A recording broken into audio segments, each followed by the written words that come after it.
Hello guys, आता आम्ही श्रीशैल्यमच्या जंगलातून पुढे निघालो आहेत. आता पुढे गेल्यावर एक डॅम लागतो. तो डॅम इतका छान होता, त्याचं पाणी इतकं छान उडत होतं. तुम्ही बघा, मी तुम्हाला आता व्हिडिओमध्ये दाखवते.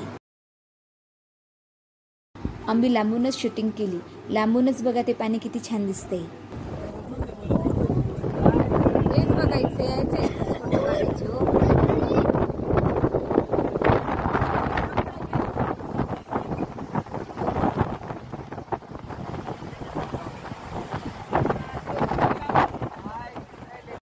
गाडी अजून त्या डॅम पासून खूपच लांब आहे, पण ते इतकं छान सुंदर दिसायला डॅम मधलं पडलेलं पाणी की असं वाटायला की आपण कधी तिथं पोहोचून कधी नाही.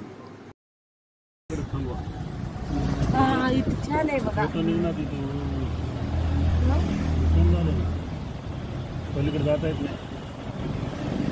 आम्ही एखादा स्पॉट शोधतोय की तिथे उभा राहून फोटो काढता येईल म्हणून, पण आम्ही आता पुढे गेलोय.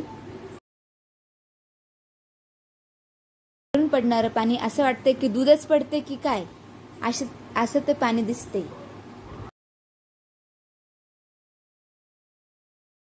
तुम्हाला वाटत असेल पाऊस पडतोय, हे पाऊस नाही. वरून तो दरवाजा इतका वर आहे त्या डॅमचा, तिथून पाणी पडते आणि त्या पाण्याचा प्रेशर इतकं खाली आहे आणि नदी इतकी खाली आहे की त्याच्यातून जे पाणी पडणार आहे का त्याचे ते वरून बाष्पीभवन होतं का तसं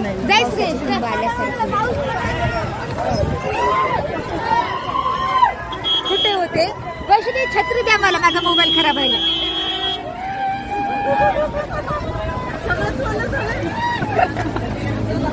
माझा फोटो काढायचा आहे. फोटो निघेलच, हे काही शूटिंग. आम्ही प्रयत्न केला फोटो काढायचा, पण आहे ना तिथं पावसाचे थेंब येत होते. ते खरं तर पावसाचे थेंब नव्हते, ते वरून डॅम मधून पडणारं पाणी होतं आणि त्याचे ते बारीक बारीक थेंब होते. मग आम्ही आता पुढे निघालोय आणि पुढे जाऊन आम्ही डायरेक्ट नदीच्या तिकडे एक पूल आहे तिथे जाऊन थांबणार. कृष्णा नदी खरंच खूप मोठी आहे. आम्ही तिथे आता पुलापाशी आलोय, तिथं बघा किती ट्रॅफिक झाले. आता आम्ही फोटोशूट करतोय.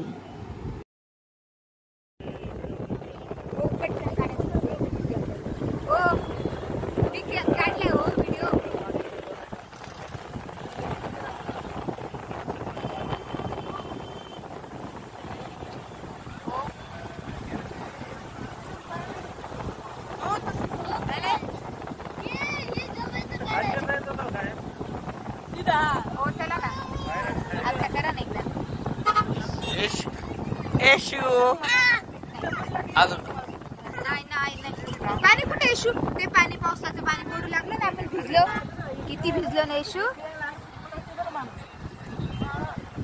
माझा येशूचा फोटो काढायचा.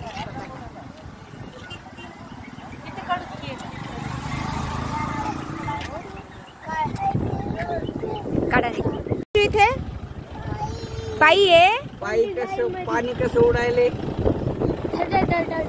कसं उडतंय पाणी? असं इतकं पाणी उडतंय. कसं पाणी उडतंय? कोणचा ग्रुप आहे बेटा तुमचा?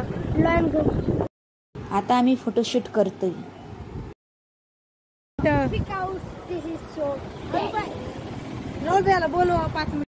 आता आम्ही फोटोशूट करतोय.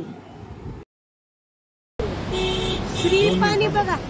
श्रेयश पाणी बघ.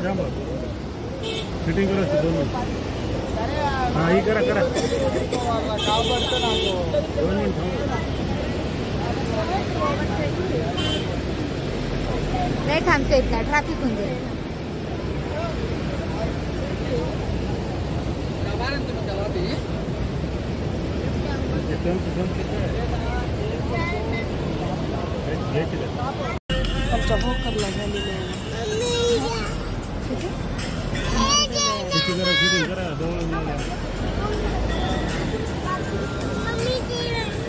आमचा टूर तुम्हाला कसा वाटला?